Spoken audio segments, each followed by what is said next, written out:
What if a man labeled as a madman in 2018 was actually telling the truth? What if the things we dismissed as delusions were just facts ahead of their time? Today, we're diving into the case of Jonathan Oddi, a man whose wild claims are now being echoed in courtrooms and media headlines. This isn't fiction. This is what really happened. May 18, 2018.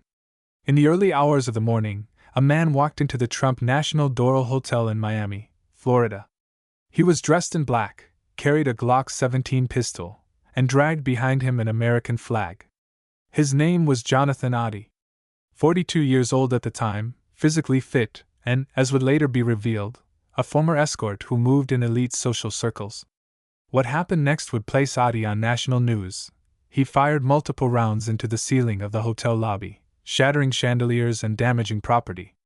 Witnesses reported him shouting political slogans and throwing the flag at the hotel desk. Hotel employees called the police. Upon arrival, officers encountered Oddi inside the building. Reports state that he initially lowered his weapon, but then raised it again, pointing it toward one of the officers. The response was immediate. Police opened fire. Oddi was shot in the legs and subdued on the third floor of the hotel. 68 shell casings were later recovered from the scene, 16 of them from Oddi's gun. One officer sustained a minor hand injury during the confrontation. Authorities launched an immediate investigation. According to the official findings, Oddi's actions were deliberate. He had prepared in advance, armed himself, brought the flag, and entered the hotel with a clear goal: to make a statement. During and after his arrest, Oddi continued to voice aggressive anti-political views. He made repeated references to government corruption and what he described as the unlawful behavior of police forces. In his words, the United States had become a place where civil rights were routinely violated, and law enforcement served power rather than justice.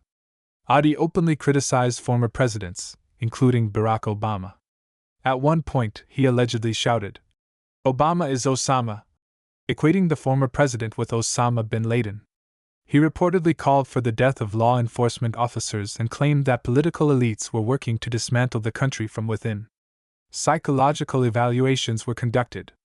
Authorities considered the possibility of mental illness, but ultimately ruled him competent to stand trial. Here's where things get strange. Despite being arrested in 2018, Jonathan Oddi has not yet been formally sentenced.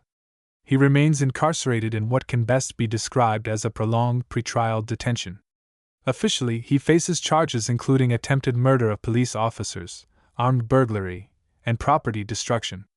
Yet 6 years later, no final verdict has been issued.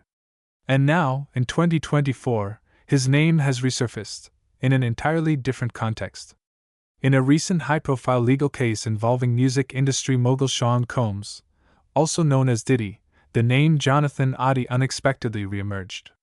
During court testimony by a witness named Casey, Oddi was mentioned in relation to events from years prior, events involving secrecy, coercion, and non-disclosure agreements.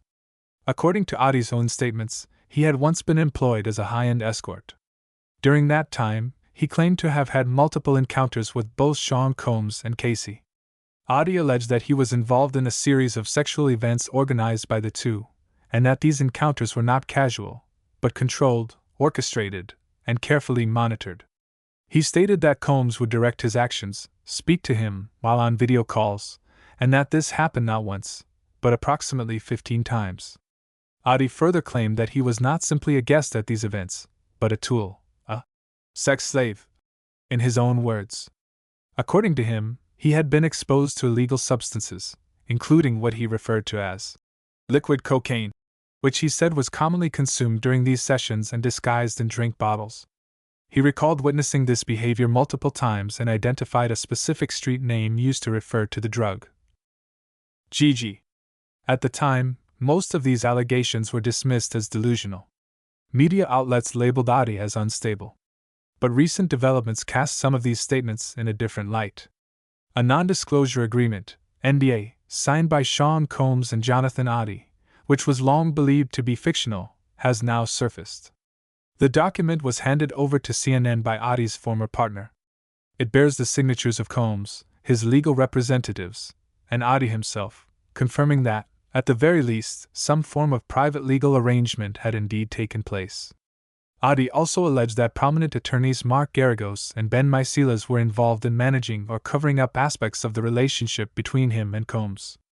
While Garagos no longer represents Combs directly, he remains affiliated with the case as a legal consultant. Furthermore, Garagos's daughter is currently serving as part of Combs's legal team, a detail that reinforces Oddi's claim of ongoing ties. According to Oddi, he once possessed video evidence of his encounters with Combs and Casey. However, he said that after legal threats and pressure from the Garagos firm, he was convinced to return the tape as part of a private settlement. No public record of the footage remains. Oddi said he later sued the parties involved, including over a herpes infection he claimed to have contracted during his time with Combs and Casey, and that the matter was resolved out of court. Beyond these direct claims, Oddi's testimony spiraled into deeper conspiracy theories, elite bloodlines, the Illuminati, CIA brainwashing techniques, and satanic rituals. He referenced the Bohemian Grove, a real-world location often associated with political secrecy and conspiracies, and stated that high-ranking U.S. politicians, including George W. Bush and others, were involved in occult ceremonies there. He claimed that most U.S. presidents, including Donald Trump and Barack Obama, were all connected through a royal British bloodline, and that their power was rooted in centuries-old dynasties. These dynasties, he said, engaged in incest to maintain racial superiority, a practice he claimed led to intellectual decline among their descendants. He insisted that Donald Trump had attempted to distance himself from this group, but remained entangled in their networks through political and financial ties. He warned that Trump's life was in danger, and that the same forces that eliminated President John F. Kennedy were preparing to act again. To the outside world, it sounded like madness. But within the strange and often secretive worlds of entertainment, politics, and elite social circles, a few of his claims began to gain traction. Jonathan Oddi also made specific and controversial claims about the hip-hop industry, stating that its structure was not only shaped by commercial interests, but deliberately weaponized for cultural manipulation. He named several prominent artists and figures, including DJ Khaled, Rick Ross, and Diddy, alleging that they were all deeply embedded in what he described as an Illuminati-affiliated network, operating under a subdivision known as Bull. According to Oddi, this group was responsible for promoting specific ideologies, engaging in illegal activities, and facilitating the movement of controlled substances across state and national borders. He claimed that the hip-hop agenda was endorsed during Barack Obama's presidency and used as a tool for mass influence, particularly among young Americans. He further alleged that artists like Diddy and Ross maintained close personal and sexual relationships, using their power and industry reach to cover up internal misconduct and silence whistleblowers. Oddi went on to claim that high-grade illegal substances, including designer variants of MDMA and cocaine, were being trafficked through private jets, often undetected by customs or federal agents. He emphasized the use of private air travel as a key element in what he believed was a widespread and systematic drug distribution operation. Among the most controversial parts of his deposition was a statement that the September 11 terrorist attacks were not carried out by foreign agents, but orchestrated by the U.S. government as a false flag operation. He claimed that Osama bin Laden was a fabrication, a role created by the CIA and portrayed by Barack Obama himself. While these claims lack any verifiable evidence and strongly conflict with the historical record, Oddi insisted that this version of events was the real truth, one hidden from the American people. He stated that the 9/11 attacks were used as a trigger for military operations and population control, and that the financial proceeds from the war on terror enriched the same political and entertainment elites who, he believed, were involved in orchestrating the attack. Oddi's monologue then turned back to the music industry, where he alleged that the death of rapper Tupac Shakur was also part of a larger manipulation. He claimed that Tupac's murder was staged, orchestrated not to silence him, but to maximize commercial revenue. According to Oddi, posthumous sales and legacy control were more profitable than any living artist could ever be. He even suggested that Tupac was still alive, hiding somewhere under protection, though he admitted to having no direct proof. The deposition ended with Oddi returning to the topic of drugs, sex, and power within the entertainment elite. He described being used for physical services while hearing confidential conversations take place on speakerphone or video chat. He emphasized that this wasn't just about debauchery, it was about control. These individuals, he claimed, formed a culture of dominance and submission, using psychological and pharmacological tools to suppress dissent and reward obedience. Oddi believed himself to be both a victim and a messenger. He insisted that his knowledge came from first-hand experience, and that his motive was never revenge, but exposure. To most, his story sounded like a disconnected series of conspiracies, a narrative stitched together by someone unraveling under pressure. But as legal cases began to bring forward testimonies, evidence, and documents that aligned with fragments of Oddi's claims, some began to revisit his words. Not because they suddenly believed in Illuminati rituals or political dynasties, but because the parts of his story once considered absurd were beginning to look familiar. As of today, Jonathan Oddi remains in detention.